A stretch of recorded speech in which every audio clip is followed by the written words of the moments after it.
Okay, let's start class. We're continuing the United States-Iran war. As I've said in the previous class, the United States will invade Iran. We don't know when. It might be 2 years from now. It might be 6 years from now. Okay, but eventually it will happen. And in today's class, I want to go over some of the reasons why the United States will invade Iran. And I believe that there'll be three major reasons, okay? The first major reason is the United States must defend its empire. Second major reason is that the United States will be pressured by its allies, mainly Saudi Arabia and Israel, into invading Iran. And the third reason is the Israel lobby, okay? So in today's class, I want to explain to you what the Israel lobby is. But first, I need you to understand what Christianity is, okay? So remember that Christianity, it's a religion about a man, Jesus, who we know very little about, okay? We think that he was born in 4 BCE, and then he died in 31 BC, CE, Common Era. We know that he is from a place called Galilee. We know that the Romans crucified him. And that's about it, okay? What his believers say is that he is God come to earth, and he was preaching a gospel or a message that God is returning. The kingdom of heaven is coming. And after he was crucified, he was resurrected, and then he went to heaven. And what's really important is that Jesus will eventually return, okay? And this is called the second coming, okay? This is the second coming of Jesus, and when he comes, he will bring heaven onto earth, and we will all live forever in peace. Okay, so that's the story of Jesus. Then the question then is, why this religion become so popular in fact that today about 2 billion people believe in it. Okay, it's the most popular, most powerful religion in the world. And at first, the appeal of Christianity is that it was a revolutionary religion that promised a better world to the world's oppressed. Okay, so if you look at the early people who followed Christianity, it was slaves, peasants, women, okay, people who were marginalized in society. And the idea of Jesus is that a better world is coming where everyone will be equal. Okay, the meek shall inherit the earth. So if you think about it, Christianity is appealing because what it is, it's a free lottery ticket. Okay, does that make sense? It's a lottery ticket. It costs you nothing, and hey, if it's right, then you go to heaven. Okay, so at first, Christianity was an extremely revolutionary religion, and its basic characteristics in the beginning were it was revolutionary, it was egalitarian, and it was anti-authority. And so these individuals who before were outcast from society, okay, like criminals, Jesus promised hope, salvation, and redemption, okay? So before, if you were a criminal, there was really no way for you to redeem yourself in society. And Jesus is the promise of your salvation and redemption, okay? And that's why it was so appealing to a lot of people. It became so popular that it became the official religion of the Roman Empire. Now, there's a problem, okay? Because remember, Christianity is a revolutionary, egalitarian, and anti-authority religion. And now, it's become an empire. So, they had to develop new theories to reinvent Christianity as an establishment religion. Okay? And as we discussed last semester, the person who did this was Augustine. Okay, Augustine. And remember that last semester we read City of God and Confessions. And City of God and Confessions, it's really to adapt Christianity as an establishment religion, to reduce its revolutionary nature. Okay? So is this all making sense to you? And one problem that Augustine had was the idea of a second coming, okay? That the world will end. He had a major problem with this idea for many reasons, okay? But the first reason is that, if the world's going to end, why do we have to do anything? Why can't we just drink and party and play video games every day, right? What's the point of working? That's the first problem, right?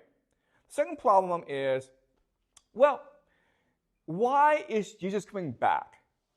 It's because the world sucks, right? Well, who's in charge of the world? The Catholic Church is in charge of the world. Do you understand? So Jesus is coming back to destroy the authority of the Catholic Church. That's not good. All right? So for many reasons, Augustine basically said, okay, second coming, don't worry about it. Okay? Jesus will come back whenever he wants to come back. But before he comes back, we, the Catholic Church, will take care of everyone, okay? All right, so why is this important? This is important because from Augustine onwards, we've had divergent understanding of what the second coming means, okay? For people who believe in the second coming, the term we use is premillennialism. Premillennials, okay? Because the second coming promised 1,000 years of peace. Okay, premillennialism is this, okay? Pre means before, right? So when Jesus comes back, he will give us 1,000 years of peace and prosperity. Okay, do you understand? Before he comes back, okay? When he comes back, he will give us 1,000 years of peace and prosperity. And what Augustine said is, no. That 1,000 years is just a metaphor. It's not actually going to happen. In fact, it's already happened because the Catholic Church is giving us this 1,000 years of peace and prosperity. Okay? So he's called a millennialist, which means no, okay? That 1,000 years is just a metaphor. It's not going to really happen, okay? So that's the second big idea. Now, as we know, because all power became concentrated in the Catholic Church, there's a rebellion against the Catholic Church called the Reformation. Okay? The Reformation. And the idea of the Reformation is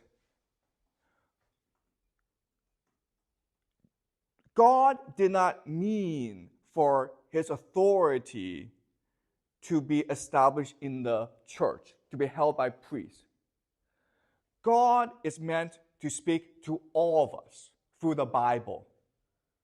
Okay, so what the major difference between the Catholic religion and the Protestant religion is Catholics are not allowed to read the Bible. They don't read the Bible. Whereas Protestants must read the Bible. They must seek meaning and guidance from their interpretation of the Bible. Okay? And because of the Reformation, you now have thousands, tens of thousands of different religions spawning up, okay? Does that make sense? All right? So you have different religions and you have different descent. So let's look at England, okay? England. So England, there's a king, and before the Catholic Church was supposed to have authority over the king. And of course, the king did not like that, so he supported the Reformation, and he changed the Catholic Church into something called the Anglican Church, okay? Or the Church of England, which he would have authority over. But once the Reformation started, again, you are now allowed to read the Bible. And because of that, you have thousands of new religions coming up in England, okay? And they believe different things, but one thing that they all believed in is the Bible is the supreme authority. Okay? The Bible is the supreme authority, not the king. Right? So this started a major conflict between these groups and the king. And these people are called dissenters. And eventually this led to something called the English Civil War, where the dissenters, the Puritans, killed the king. Okay? But then the king was reestablished. And so this led to decades and decades of fighting in England. So one way that the king tried to resolve this conflict is by sending all these dissenters to America. Okay? To America. And the idea is this. These dissenters believe that the Bible is a supreme authority. The Bible asks us to do certain things, okay? Because it's written in the Bible. For example, you're not allowed to drink. You're not allowed to dance. You're not allowed to have any fun. You must focus on your own spiritual improvement. Okay? You're not allowed to have slaves. And so, because they believe these things, they were constantly in conflict with the establishment, okay? With people in power. And so the king was like, guys, if you really believe in these things, go to America. Why? Because there's nobody in America. So you can build your own kingdom of heaven. Do you understand? Okay? So this is the origin of the United States. The United States was founded as a Christian nation, which put the Bible as the supreme authority. Okay? Does that make sense? You guys probably don't know this about the United States. You think the United States, it's a non-religious, secular, multicultural nation that believes in science, right? That's what it looks like from the outside. But inside its soul, its history, it is a Christian nation dedicated to achieving the kingdom of God on earth. Okay? And using the Bible as the supreme authority and guide to achieve this kingdom on earth. Okay? Does that make sense? All right. So, these people in America and these dissenters, okay? One question that they always ask themselves is, why isn't Jesus back yet, okay? The second coming. Why isn't the second coming back yet? And different people have different explanations, okay? And so from this group come two more groups, okay? You have some people who are called the post-millennials. Okay? And post-millennials believe that Jesus will come back after we establish 1,000 years of the Christian church in the world. Okay? Does that make sense? So we have to prove that we are worthy of God. God's not going to come back and establish this for us. We have to do it ourselves. Okay? So these are people called post, which is say that Jesus will come after the 1,000 years. But then you have another group called dispensationalists. I don't even know how to spell this word, actually. Okay, anyway, dispensation is historic, okay? All right, so now the premillennialists are split into two other groups. So the historic premillennialists are people who believe what the early Christians believed, which is that Jesus is going to come back. Don't worry when he's coming back. Just be a good person, and he'll come back eventually, okay? It's not up to us to ask when he's coming back. He's God, okay? He has a plan. He knows what he's doing. Just be patient, guys, okay? That's the historic premillennials. And then you have another group called the dispensationalists,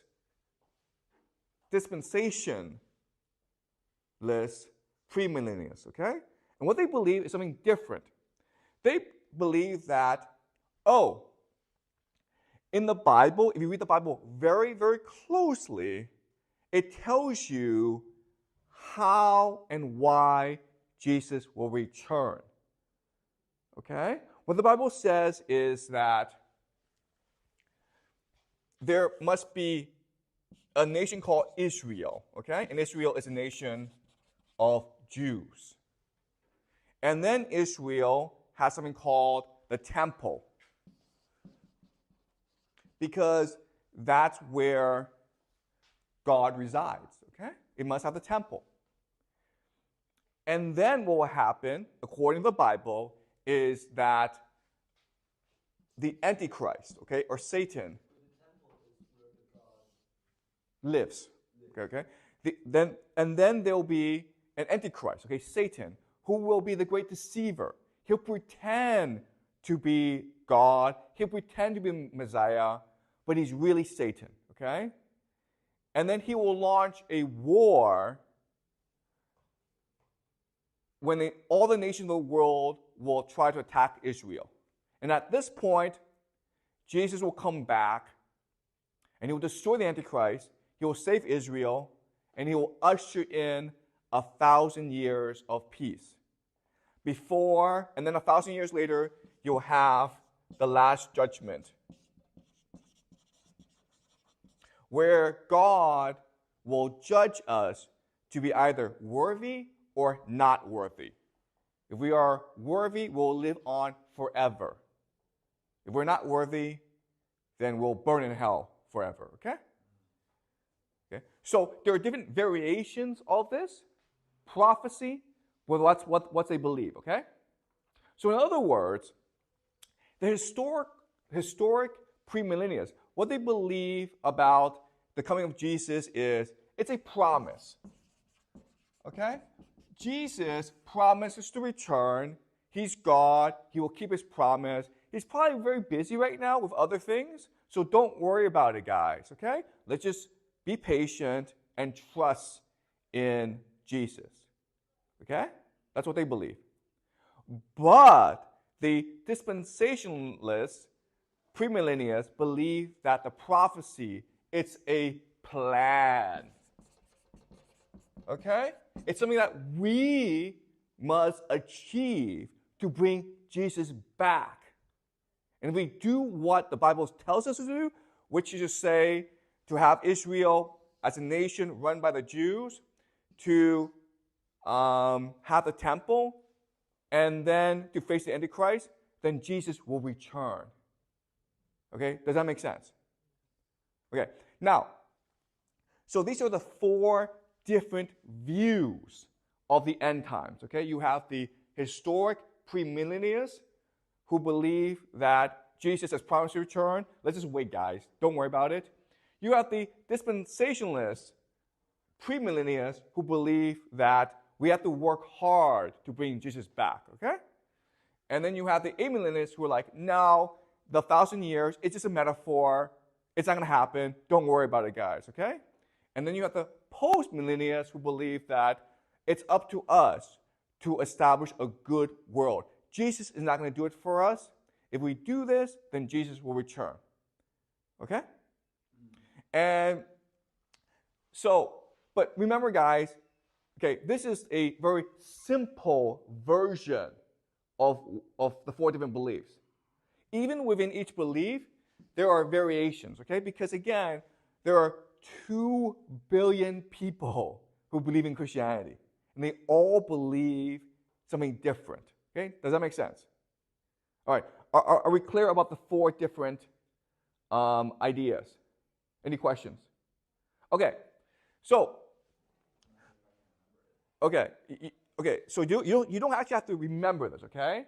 But all I'm trying to show you is that even within Christianity, there's a debate, okay? But there's a concern, an obsession as to when Jesus will return and how he will return. Okay, does that make sense? All right. So, this is important. Now, most Christians don't believe in dispensationalist premillennialism, okay? In fact, most Christians believe that dispensationalist premillennialism is actually pretty evil. Why? Why would it be evil? We cannot believe in dispensationalist premillennialism because it's evil. Why? As a Christian, why would you think this is evil?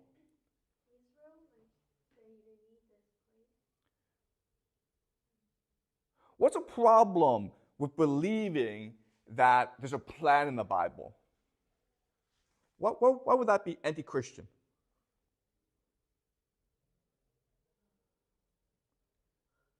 Okay, so this is hard, okay? But the idea is that with this plan, you're trying to manipulate God. Okay, does that make sense? Okay, you're trying to force God to return, and you shouldn't do that.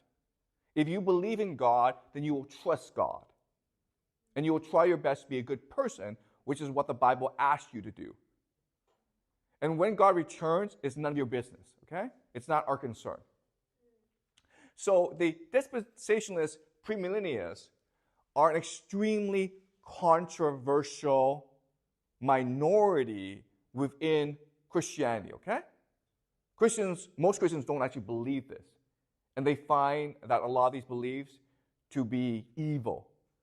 And maybe even blasphemous, okay? You're insulting God with this sort of thinking. Okay. The problem is that of all these groups, the dispensationalist premillennialists, are the most organized, and they're the most fanatical. They really believe that this is true, okay? And we know that throughout history, those who achieve their objectives are people who tend to be the most united and who are the most fanatical in achieving their objective, okay? That's the first point. Second point is that this sort of belief thrives in a time of massive uncertainty and inequality, like the time that we are living in today, okay? Where inequality is growing, where there's more instability and uncertainty. So in other words, there are more and more people who believe in dispensationalist premillennialism. Okay, does that make sense? Okay. All right. So why this is important is that dispensationalist premillennialists, as Christians, have done a lot to cause conflict in the Middle East. Okay? So they're the ones who are actively encouraging conflict between the Palestinians and the Israelis. They're the ones who want Israel and Iran to go to war. Why?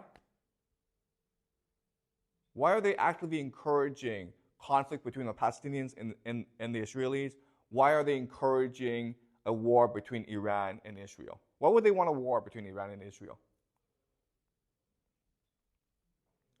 They want Israel back. Well, Israel is already back.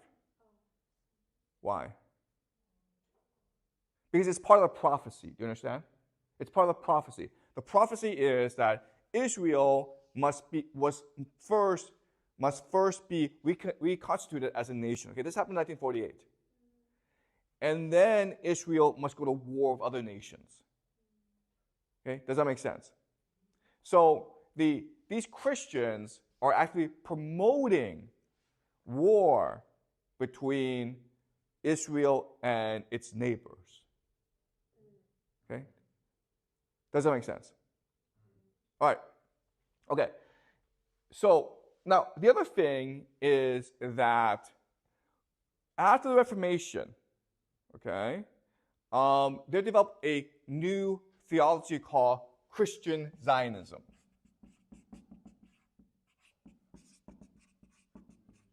Christian Zionism, okay? What is Christian Zionism? Christian Zionism is the belief that as a Christian, you must support Jews in the return to Israel. Okay? So because remember that Israel as a nation was only founded in 1948. And then basically in about 70 BCE, the Romans burned down the temple, okay? So for about almost 2,000 years, really, the Jewish people have not lived in, sorry, the Jews were not in control of Israel, okay, for about 2,000 years. And there are Christians who believe that it is our responsibility, it is our duty to help Jews take control over Israel, okay? And they believe this for many different reasons. So Christian Zionists, some may believe that that's what the Bible says. God promised Israel to the Jews, okay?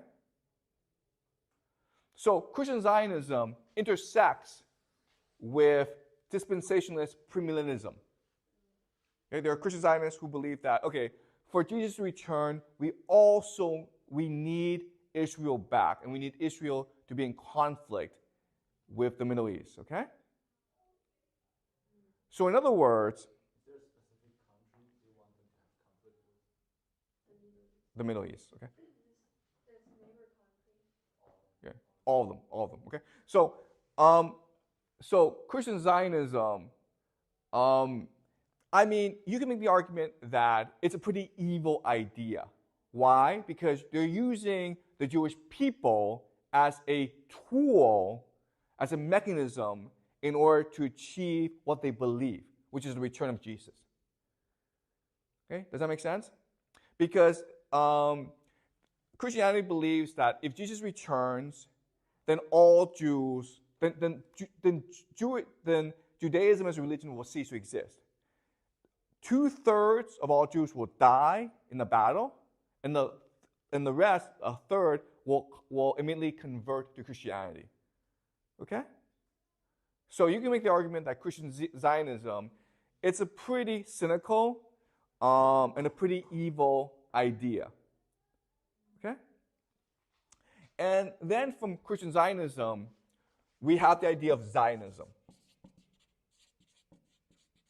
Okay? And Zionism is the belief among certain Jews that two things, okay? One is that the Jews are the chosen people of God and that Israel is the promised land. And therefore, Jews must return to Israel. Okay, does that make sense? Okay? But what's important is before Christian Zionism came along, Zionism was not, Jews didn't really think this, okay? So it was the Christians who supported this idea of Zionism. And even when this idea came about, which was about 200 years ago, it was an extremely unpopular religion, a very extremely unpopular idea. And the reason why is Jews didn't think they were a race of people. They felt they were a religion. Okay? They felt that, okay, I'm in Iraq. Well, guess what? I'm an Iraqi like everyone else. I might have a different belief, but I'm still Iraqi, okay? They didn't put their religion above their nationality or their race, okay? Do you understand? And Zionism is like, no, being a Jewish person is a race, and therefore you must return to Israel. Okay? The problem with all this is that in Israel, Palestine, it was mainly Arab people. Okay? So there were very few Jewish people. And in fact, Zionism couldn't convince anyone to come to Palestine, okay? But then, of course, the Holocaust happened. And after the Holocaust, many Jews started to go to Israel, and in 1948, they established the state of Israel, okay? And the Christian Zionists and the dispensationalist premillennialists were very happy with the establishment of Israel because they feel that we've achieved the first step in this plan to bring Jesus back, okay? Okay, does that make sense? Okay?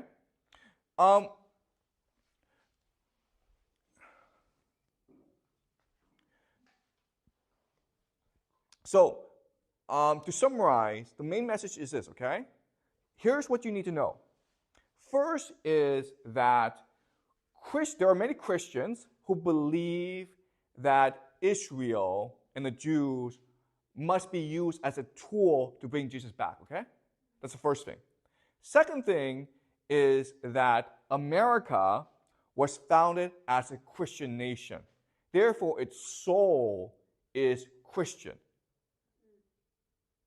Its first leaders were Christians who believed in Christian Zionism.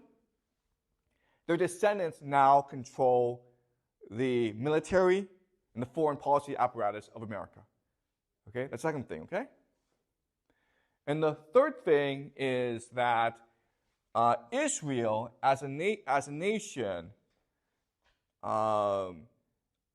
thinks that it can use Christian Zionism in order to advance its geopolitical interests, which is to basically gain control over the Middle East. Okay, do you understand? And that's what's driving the conflict between Israel and Iran. Does that make sense? Okay? What's driving the conflict between Israel and Iran is America believes it has a religious responsibility to protect Israel against Iran. In fact, if there's a war between Iran and Israel, that's a good thing because it's going to drive this prophecy and the return of Jesus, okay? And then people in Israel are like, you know what? If we go to war with Iran, America is going to fight for us.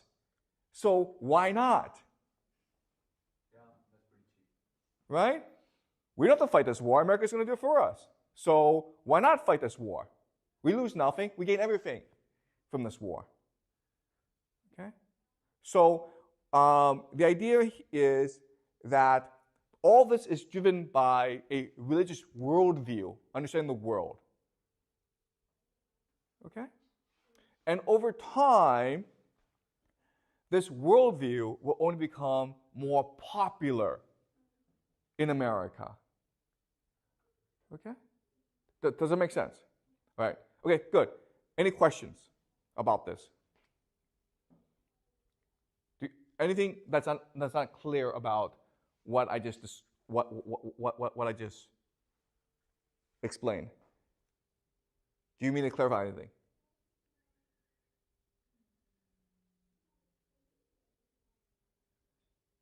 So why like Jewish they don't like believe like they put their nationality first instead of like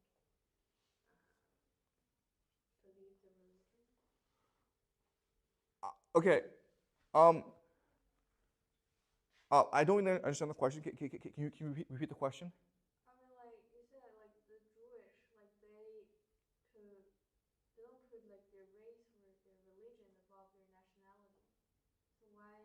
But I think the Christians they believe in the religion more. Right. So, okay. So both Judaism and Christianity are religions. Okay? There's no race. There's no race to the idea of Christianity, right? You can be Chinese and Christian. You can be American and Christian. It doesn't matter. Right? And that's what the Jewish people say as well. I can be Chinese and Jewish. I can be American and Jewish.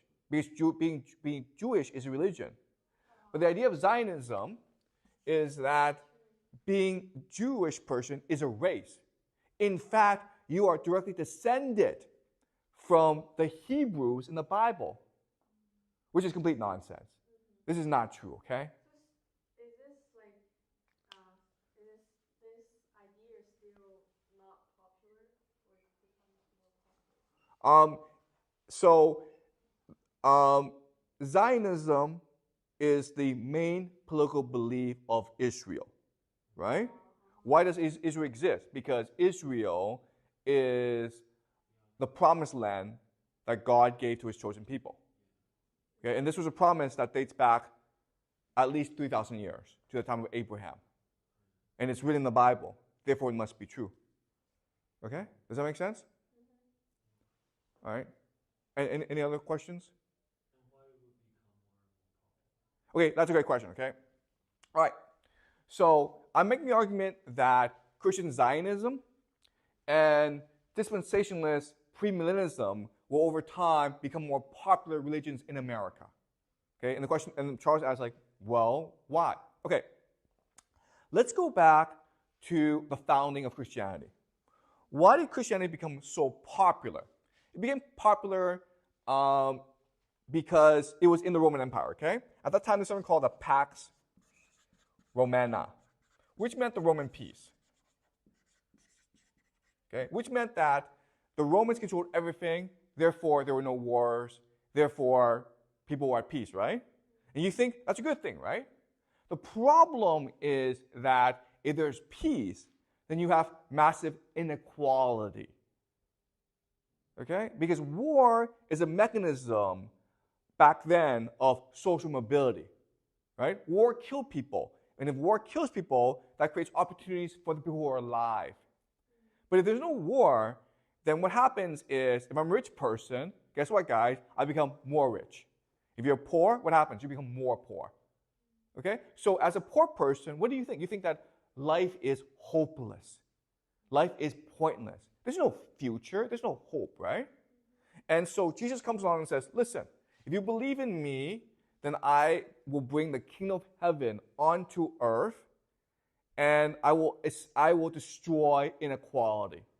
Everyone will be the same, okay? So again, back then it was a free lottery ticket. Today, we live in something called the Pax Americana. And the Pax Americana, same thing where for the past 70 years, there's been peace around the world, right? Very few people have died. But all that means really is that inequality has increased. Fewer and fewer people have money, okay? Guys, billionaires make no sense. Do you understand? Why should a few people have all the money? That makes no sense. Because money is meant as a mechanism of exchange and transaction, right? You use money, you should spend your money. If it's all in the bank, what's the point of that? Okay? So having billionaires is a bad thing. And if you go to America, you'll find that there are many young people who feel that like life is pointless. Okay? So they're looking for alternatives. You understand? And this idea of dispensationalist premillennialism, which is like what's happening right now in Israel will lead to a better world, that's kind of attractive to you. You understand? Right? To these people who think life is meaningless. Why do they feel life is meaningless? Well, because you're poor and you're stuck being poor. Guys, imagine you are a delivery person in China, in Beijing, okay? You're like a Yuan, right? What hope do you have for the future? Your life is pointless and hopeless. No one's going to marry you. Even if someone marries you, you can't have children because you can't afford to have your children go to school. You can't buy a house. You can't afford anything. You're stuck being a delivery person for the rest of your life. Do you understand? Do you know how many delivery people there are in China? Millions and millions, okay? So you have millions and millions of young men who have no hope in the future. Right? Yes, because Jesus is coming and he's going to destroy the world we live in. We're all going to live in harmony. I don't have to deliver food. So it's also a free lottery ticket. That's exactly right. Christianity is a free lottery ticket. It costs you nothing.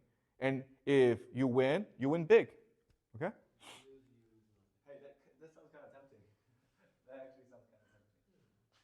right? What does it cost you? It costs you nothing, right? Okay. Do you understand? That's why it will become more popular over time. But it will drive you to do some things. Excuse me? Like, if you become more and more believe in this idea, you might want to have to do something for that. Right. So what you do is you support America, you support Israel, you support the war against Iran. You want more conflict in the Middle East because the conflict in the Middle East will drive the prophecy, right? Do you understand? That's what you want. You want more war.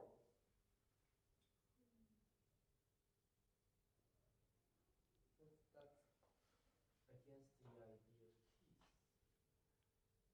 peace. What good does peace do you? Right? Peace just means like tomorrow you'll still be poor and hopeless. Right? But war, it's an opportunity for a new world. So it's making people more and more extreme. Exactly. Right? So all this inequality is making people much more extreme and desperate. Right? Which will lead more people to believe in dispensationalist premillennialism. Okay? But does the government want this instability? The government, of course, does not want any instability. But what can the government do about it?